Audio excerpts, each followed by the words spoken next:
racing legend Jeff Gordon chases one final championship. One last chance at greatness in the final race of his career.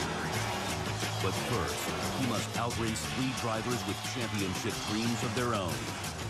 The NASCAR Sprint Cup Series Championship, Sunday at 1:30 Eastern on NBC. Turning from baseball, we now go to NASCAR. And from Wonder Boy to the Rainbow Warrior to one of the best drivers the sport has ever seen for more than 2 decades, Jeff Gordon has been a lead character on the NASCAR stage. This weekend is his curtain call. It's hard to imagine what the sport was like before him, and it's tough to imagine what a race is going to be like without him. It is hard to find anybody in the NASCAR garage who doesn't have something nice to say about Jeff Gordon, and that includes the man who calls him a teammate, Jimmie Johnson.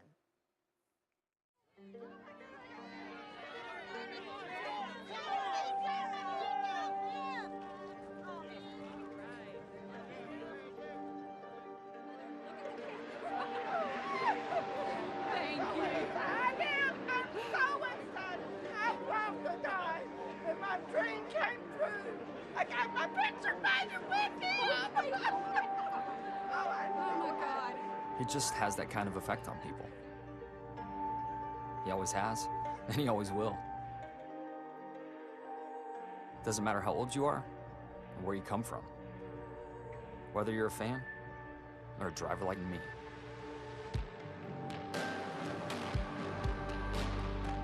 I knew early we had one of the greatest drivers to ever sit in a stock car.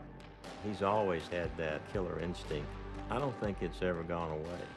When something has lit the fire, man, I've learned to just step out of the way and watch someone who's truly a master of his craft go to work.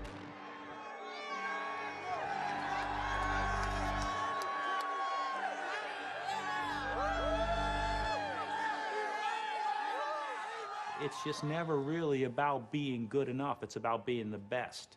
And that's what drives Jeff Gordon.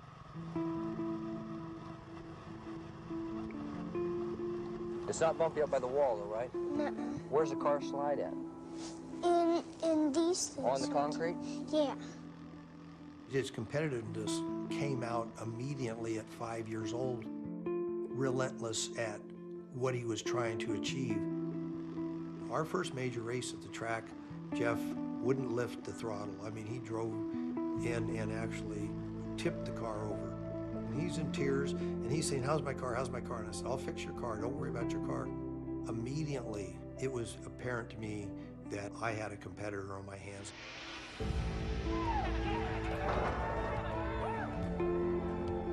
What were you doing in 1995?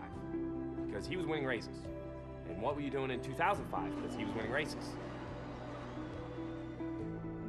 The man's done this for over 2 decades now. The only piece of NASCAR memorabilia I've ever owned was a number 24 diecast car. Bought it at Toys R Us before I was ever racing stock cars, and I was just a fan. The reason I watched was because of him. I idolized him. The competitor I watched growing up was a guy who could live on the ragged edge and even intimidate people. Here comes Jeff Gordon to take the lead. Here comes Gordon right up to the bumper again. The bump and run. He knew exactly what to do, where to be, how to block.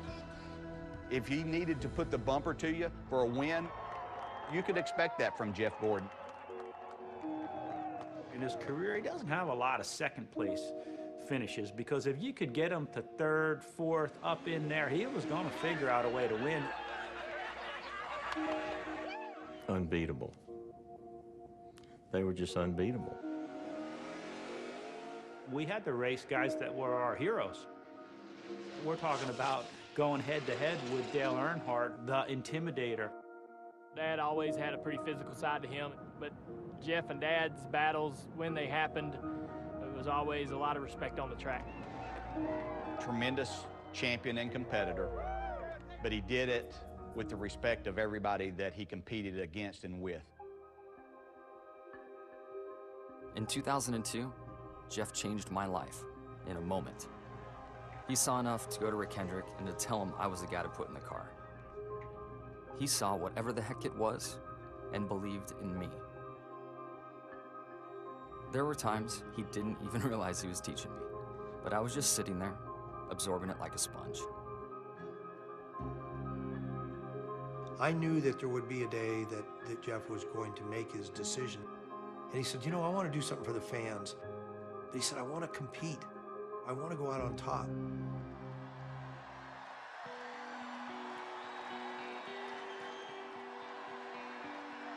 It was like a 20-year-old kid that had won his first race, and this was the 93rd time. Oh my gosh! I can't believe that!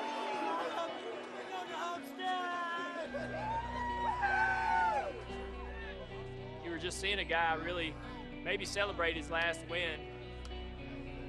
He didn't want to leave anything on the table. He didn't want to walk away with any regrets. Thank you! Thank you!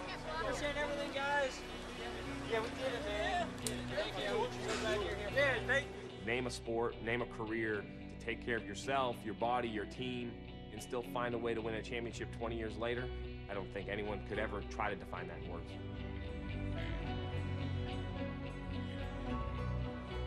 It's so hard to express how thankful I am to Jeff Gordon.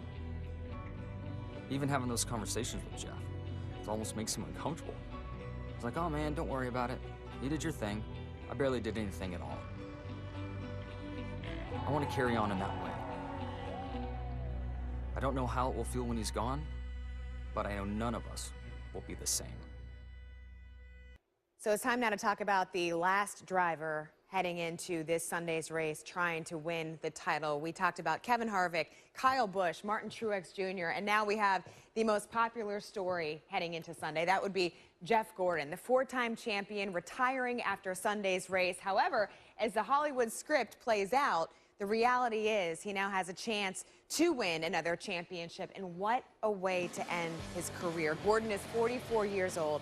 He went through a period where his parents, he said, were sort of cut out of his life. He said that he regrets that, and he told me a few weeks ago that now that he has made amends, that would make it even more special if they had a chance to be there to see him win another title along with the rest of his family. So we now welcome in Sprint Cup Championship contender, four-time Sprint Cup champ, Jeff Gordon. So Jeff, really, it's only fitting now that your final career race would be for the title. What's going through your mind as we head into this race weekend?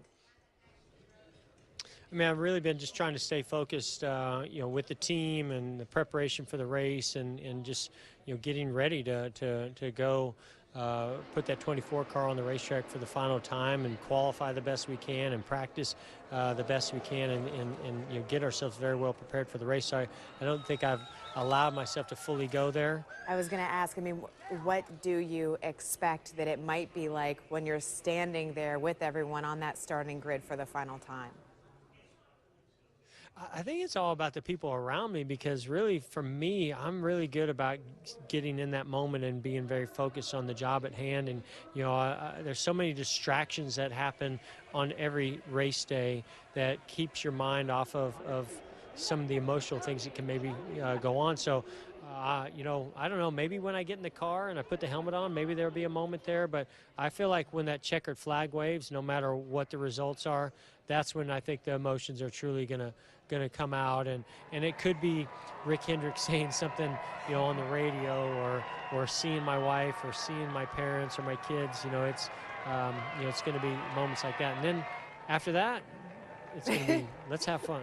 You know, something struck me. You told me that, you know, the one thing that you regretted and would like to do differently from the past was that your parents weren't there to celebrate with you, right? That championship, those championships that you had had. What have your conversations been like with them leading up to this weekend? Oh, Lindsay, you are so good. You are so good. Oh, can we talk after the race? Yes, no, but you know, but the truth is, it is something that is so, it's interesting, and it just makes me wonder, can you imagine that moment, what that would be like, right? After you talked about that so openly. Yeah, I was in my office this week. My mom was happened to be there at Hendrick Motorsports. My dad was sitting in the room as well, and you know, we just didn't go there. Mm-hmm. And I think that if I see them prior to the race on Sunday, it's inevitable there will be a lot of emotions.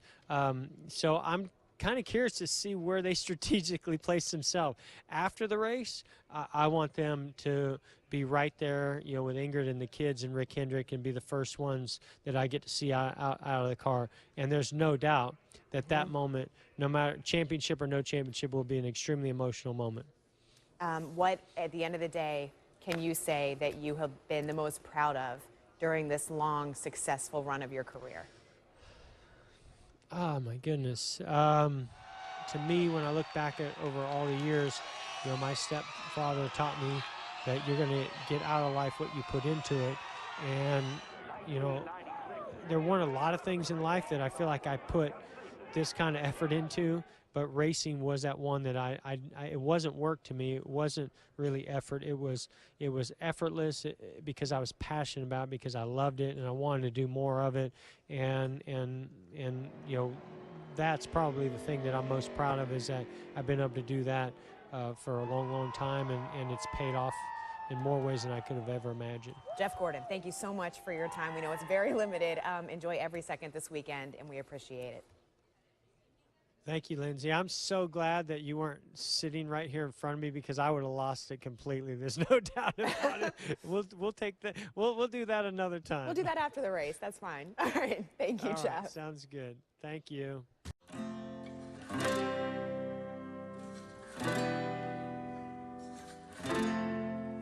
You know, all I wanted to do was be a race car driver ever since I was, 6 or 7 years old. That was my dream.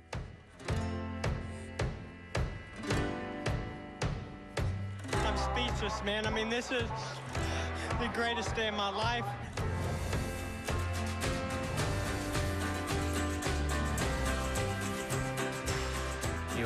To have those numbers fall in line with a dream, it doesn't get any better than that.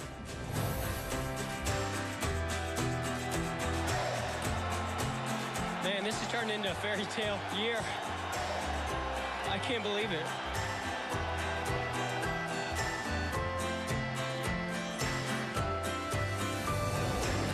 Jeff Gordon looking for a storybook ending. How will the fairy tale conclude? Jeff Gordon has 81 career poles. This will be his final qualifying session in the Sprint Cup Series. This weekend, everything will be the last. It will be his last final practice tomorrow. And of course, his last race, 797 races consecutive. It just wasn't fair. Young guy with Kevin Costner good looks and a right foot the size of the Frankenstein monster. An attitude that percolated with a whole different crowd. Ladies and gentlemen, Jeff Gordon.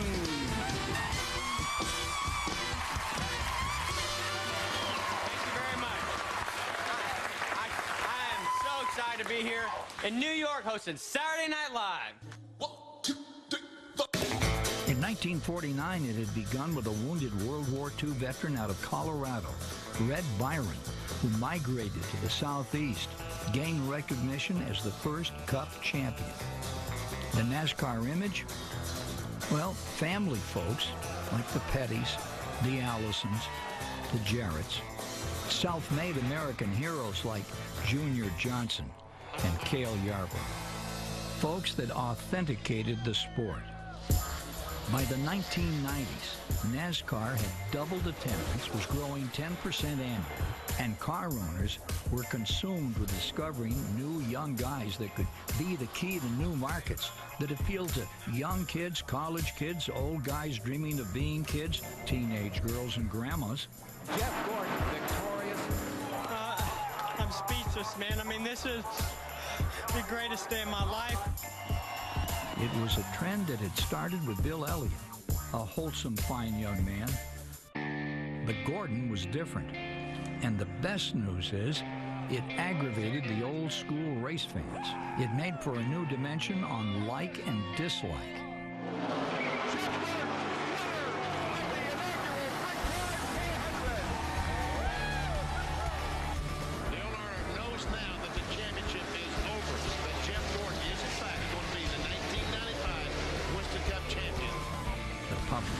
The promoters, they latched on to a 20th century All-American Star Wars on Speedway battlefields, featuring Jeff Gordon as Luke Skywalker against the Man in Black, the Intimidator, Earnhardt, Darth Vader, taunting the Boy Wonder, Peter Pan in a crash helmet.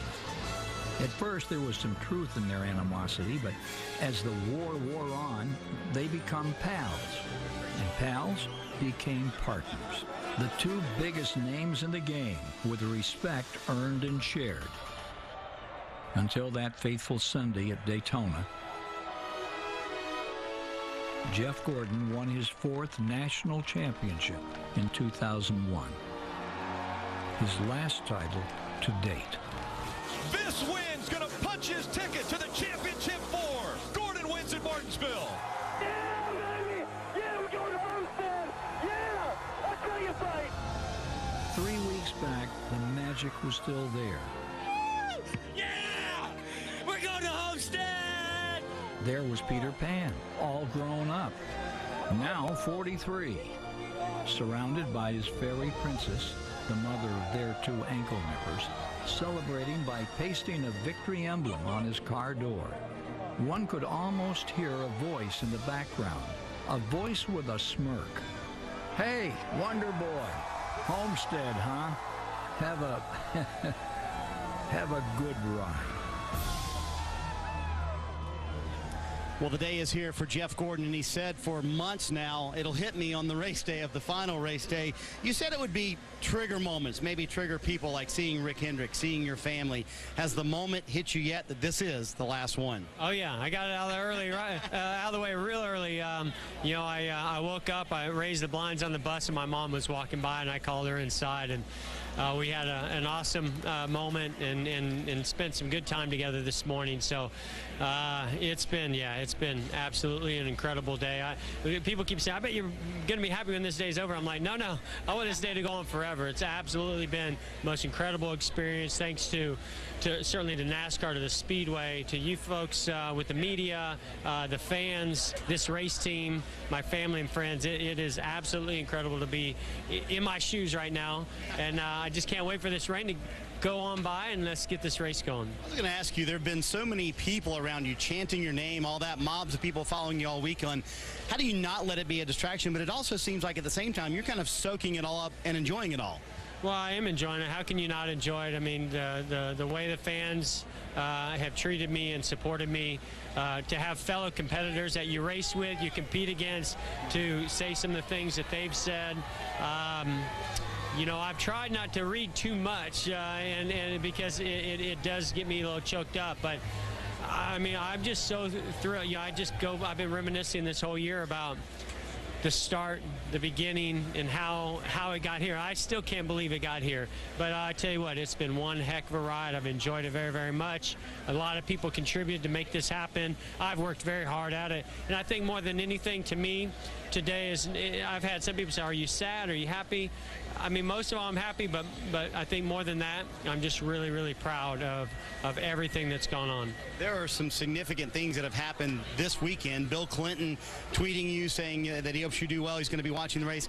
But Kevin Harvick, one of your rivals in the championship, took a moment after he's done with our interview to go kneel by your car and take a picture of him by your car. What do those acknowledgments of your career mean to you, Jeff? Yeah, I think that's the part that's been hitting me, you know, the most and really sinking in is, you know, it's certainly great from your peers and your competitors, you know, to have that kind of support, because I know what goes on out there on the racetrack, and you know, you don't expect that from them, and we're competitors. We want to win. We think about that, you know, so much, but for them to take time, especially the ones that I'm racing for a championship, to go to that extent has meant the world to me, and I can't wait to go out there and compete against him one last time. Even a 4-time champion, a guy who's won 93 races, needs advice once in a while. Who have you sought advice from about how to manage this weekend? I don't think who better to go to than a 6-time champion in Jimmy Johnson. He's been absolutely incredible. You know, ever since he was knocked out and we won Martinsville, he was just like, man, what can I do? What can I do? What can I do? And I've taken it all in.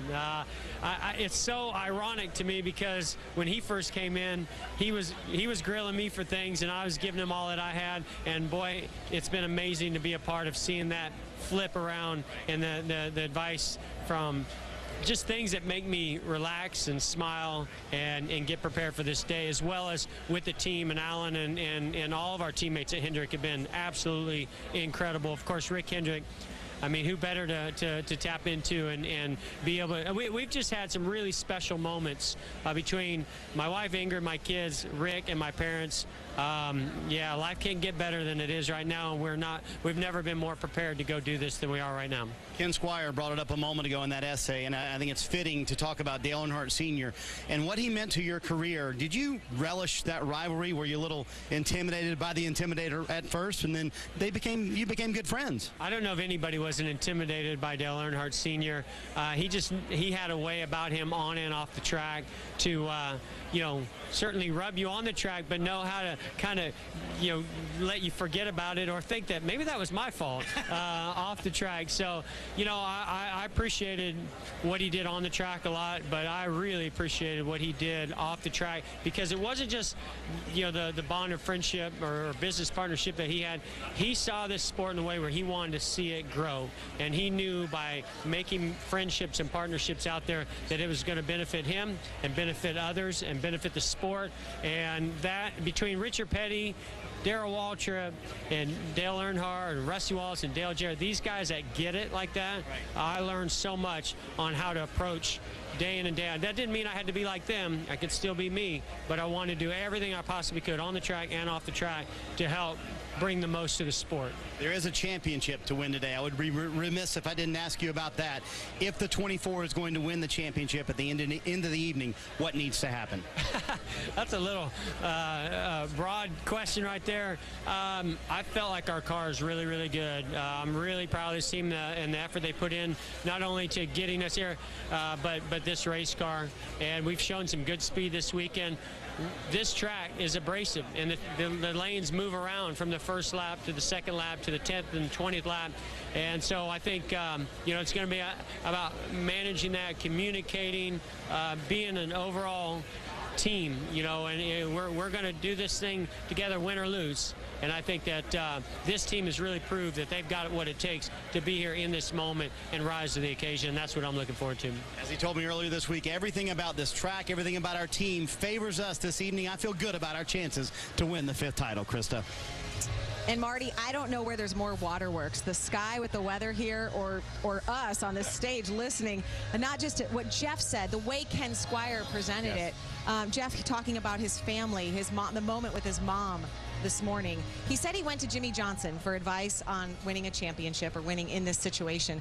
So let's go to Dale Jarrett for advice on stepping out of the car, walking away from what is going to be for Jeff a Hall of Fame career. Yeah, it's tough to talk about because it's a difficult thing to do, and I could never imagine what it's been like for the ride that he's made. I'm glad this rain came because that's what's in my eyes here. That's what it is. Certainly, but this day is going to be one that he's doing the right things. He's remembering all of it, and he's going to remember the rest of his life, but it's not all going to sink in for a while. It's the things that he's done to change a sport in the way that he has. I can't imagine the feeling of having that with the magnitude of what all he's done in this sport besides just drive a race car. We knew he could do that when he came, but everything that he's done since then has just been incredible. He's done it all with class throughout every moment of it. That's why all of these drivers and his competitors are saying the things that they are. I'm glad I had the opportunity to race with and against him, learn things from him.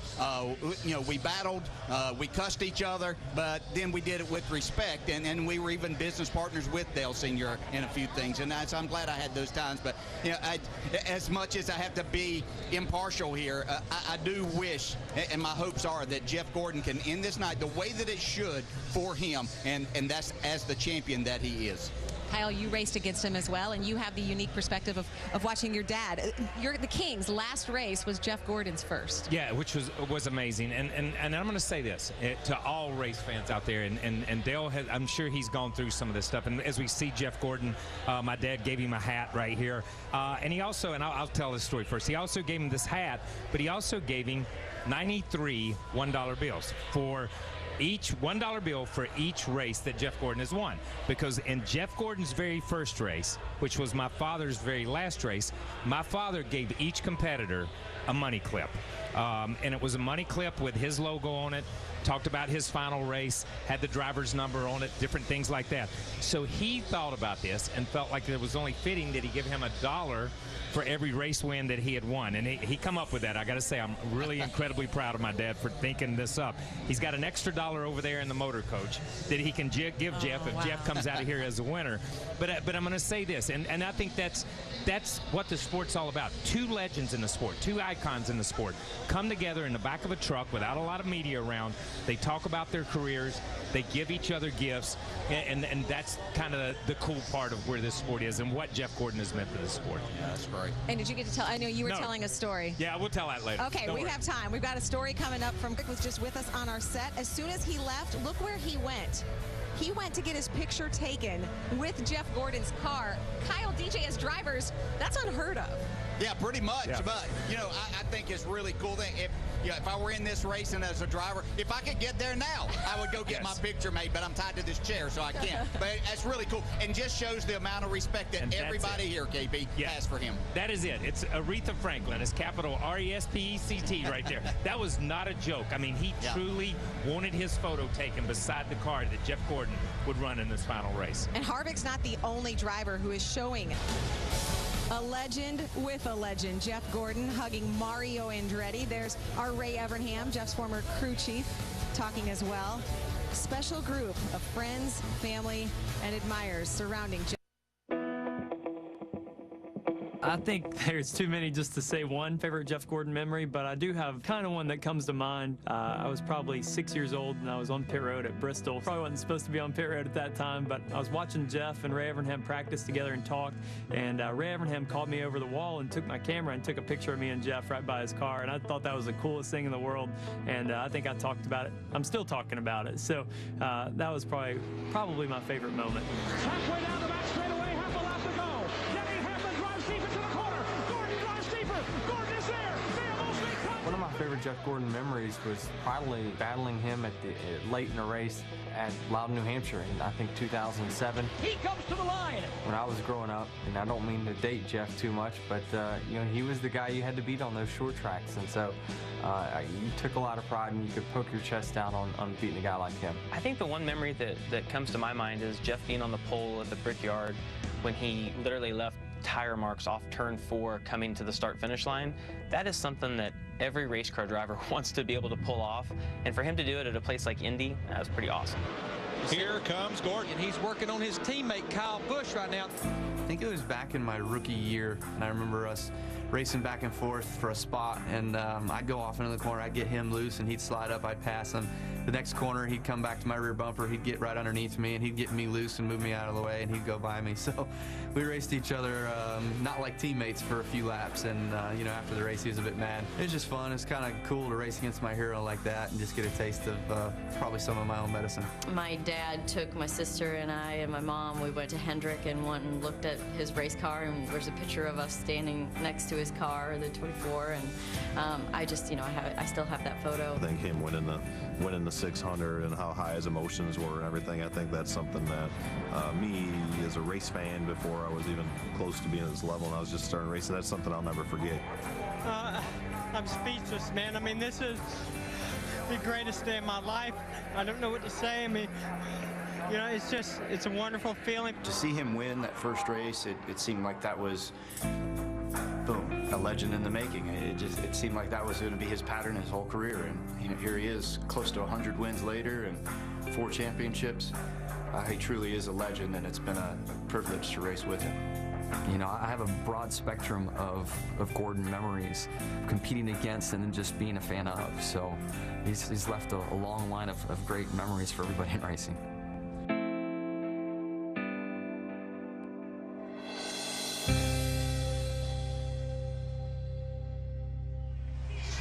drivers, Jeff Gordon's peers, sharing some of their memories. Again, on our colleague Ray Evernham, proudly wearing a championship ring from one of the many championships he won with Jeff Gordon.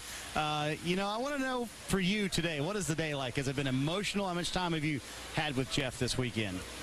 We text back and forth, and I saw him at an event last night and briefly today with Mario. But it's been an emotional, I want to say, roller coaster. You know, I try not to be an emotional guy, but I try not to think about it too much. I really want to think about the job he's got to do today and how good his car is and how happy he is. But I've got to tell you, I met that kid 25 years ago, and it seems like it went by so fast. So probably be a little bit emotional later. What was your first impression when you met Jeff Gordon? Oh, God, I don't know if you ever heard that story, but I've heard it. You tell it. The first time I met him, he was 18 years old, and we met at a hotel in Charlotte to talk about testing Charlotte the next day. And, of course, he had that little mullet and a little mustache and carried a briefcase, and he was just, again, he looked like he was about 14 years old, and I thought to myself, my God, what have I got into? And he answered that pretty quickly when we went to Charlotte the next day, and I think he was second quick to everybody that was there. Did you have any idea what you were building or what this could become when you guys first started that first team?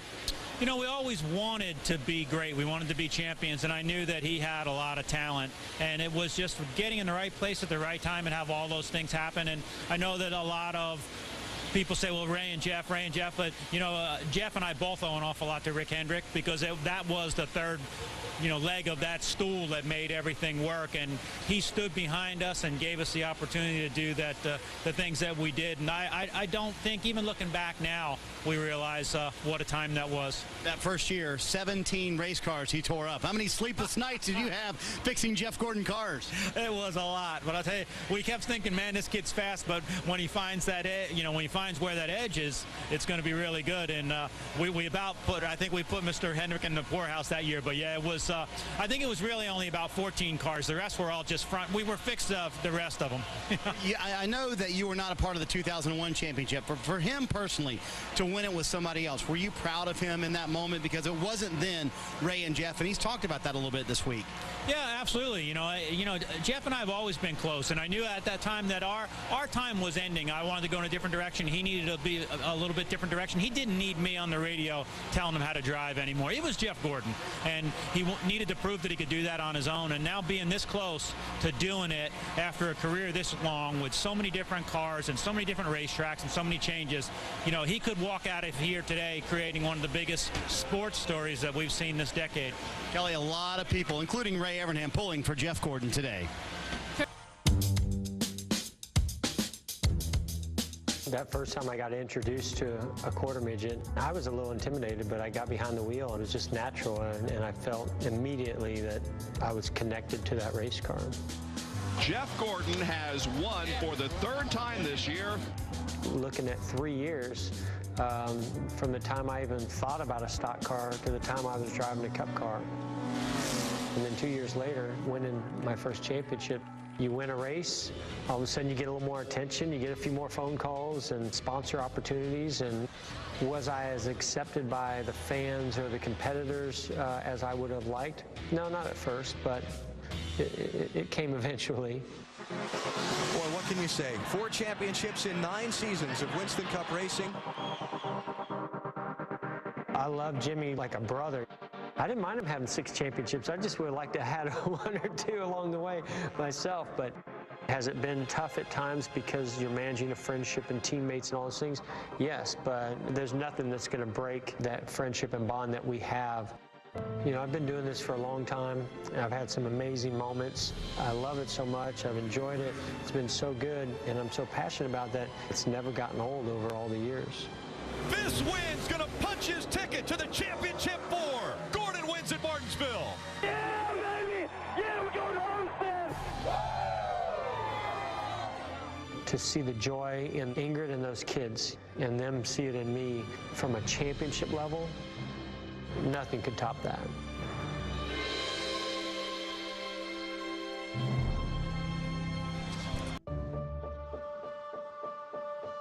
One last start.